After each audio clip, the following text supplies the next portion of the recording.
नमस्कार, प्रांजल ज्ञान गंगा में आप सभी का स्वागत है। हम संक्षिप्त महाभारत का पाठ कर रहे हैं जिसमें कि शल्य पर्व चल रहा है। पहले हमने कथा में भीम के प्रहार से दुर्योधन की जंघाओं का टूटना, भीम द्वारा दुर्योधन का तिरस्कार और युधिष्ठिर के विलाप की कथा को पढ़ा था। आज हम कथा में क्रोध में भरे हुए बलराम को श्री कृष्ण का समझाना और युधिष्ठिर के साथ श्री कृष्ण तथा भीमसेन की बातचीत की कथा को पढ़ेंगे।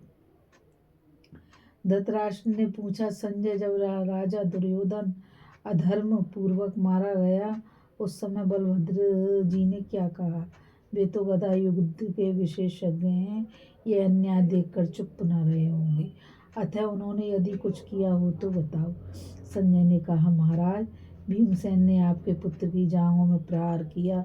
यह देख महाबली बलराम जी को बड़ा क्रोध हुआ। उन्होंने सब राजाओं के बीच अपना हाथ ऊपर उठाकर भयंकर आर्तनाद करते हुए कहा, भीमसेन, तुम्हें धिक्कार है, धिक्कार है।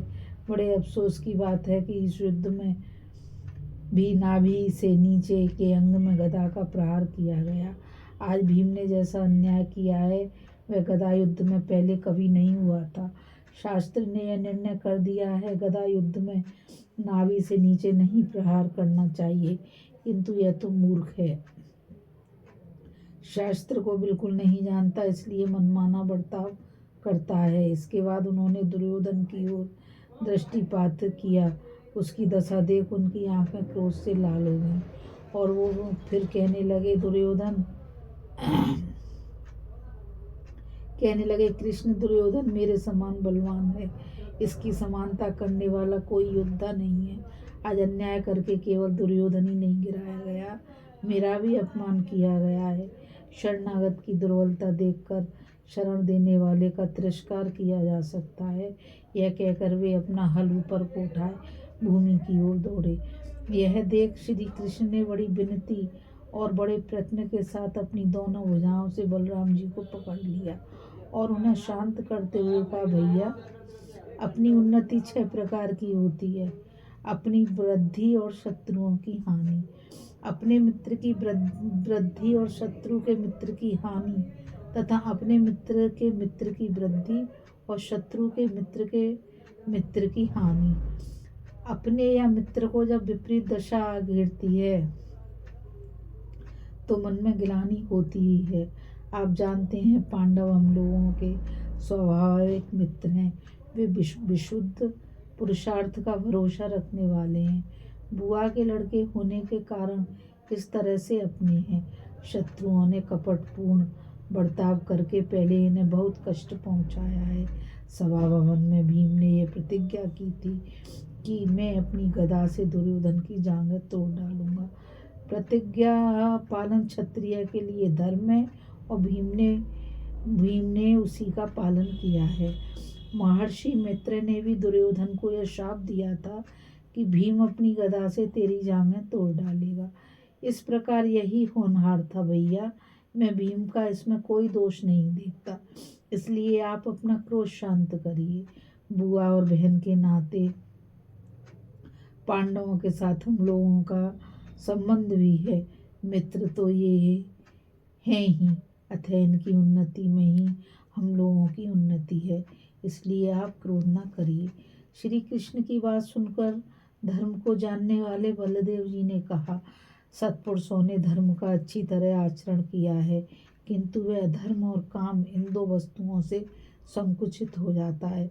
अत्यंत लोभी का अर्थ और अधिक आसक्ति रखने वाले का काम, ये दोनों ही धर्म को हानि पहुंचाते हैं। जो मनुष्य काम से धर्म और अर्थ को, अर्थ से और धर्म और काम को तथा धर्म से काम और अर्थ को हानि न पहुंचाकर धर्म, अर्थ तथा काम इन तीनों का सेवन करता है, वही अत्यंत सुख का भागी होता है। भीमसेन ने तो धर्म को हानि पहुंचाकर इन सबको विकृत कर डाला है। श्री कृष्ण ने कहा, भैया, संसार के सब लोग आपको क्रोध रहित और धर्मात्मा समझते हैं, इसलिए आप शांत हो जाइए, क्रोध ना कीजिए। समझ लीजिए कि कलयुग आ गया है। भीम की प्रतिज्ञा को भी भुला ना दीजिए। पांडवों को बैर और प्रतिज्ञा के ऋण से मुक्त होने दीजिए। संजय कहते हैं, श्री कृष्ण की बात सुनकर बलदेव जी को बहुत संतोष हुआ। उन्होंने राजाओं की सभा में फिर कहा, धर्मात्मा राजा दुर्योधन को अधर्म पूर्वक मारने के कारण भीमसेन संसार में कपटपूर्ण युद्ध करने वाला कहा जाएगा। दुर्योधन सरलता से युद्ध कर रहा था, इस अवस्था में वह मारा गया है, अतः वह सनातन सदगति को प्राप्त होगा। यह कहकर रोहिणी नंदन बलराम जी द्वारका की ओर चल दिए। उनके चले जाने से पांचाल, वृष्णि तथा पांडव भी उदास हो गए। युधिष्ठिर भी बहुत दुखी थे। वे नीचे मुंह किए चिंता में मग्न हो रहे थे। उस समय भगवान श्री कृष्ण ने कहा, धर्मराज, आप चुप होकर अधर्म का अनुमोदन क्यों कर रहे हैं? दुर्योधन के भाई और सहायक मर चुके हैं, बेचारा बेहोश होकर गिरा हुआ है।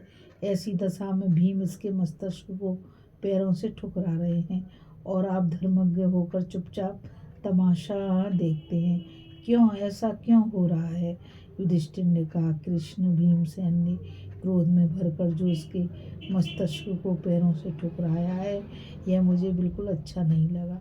अपने कुल का श्रृंगार हो जाने से मैं खुश नहीं हूँ माधव, किंतु क्या करूँ?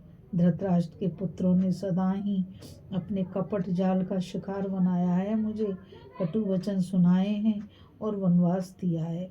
भीमसेन के हृदय में इन सब बातों के लिए बड़ा दुख था। यही सोचकर मैंने उनके इस काम की उपेक्षा की है। धर्मराज के ऐसा कहने पर श्री कृष्ण ने बड़े कष्ट से कहा, अच्छा, ऐसा ही सही। राजन, आपके पुत्र को मारकर भीमसेन बहुत प्रसन्न हुए थे। उन्होंने युधिष्ठिर के सामने खड़े हो हाथ जोड़कर प्रणाम किया और विजयोल्लास के साथ कहा, महाराज, आज यह संपूर्ण पृथ्वी आपकी हो गई, इसके कांटे दूर हुए और मंगलमयी हो गई। अब आप अपने धर्म का पालन करते हुए इसका शासन कीजिए। कपट से प्रेम करने वाले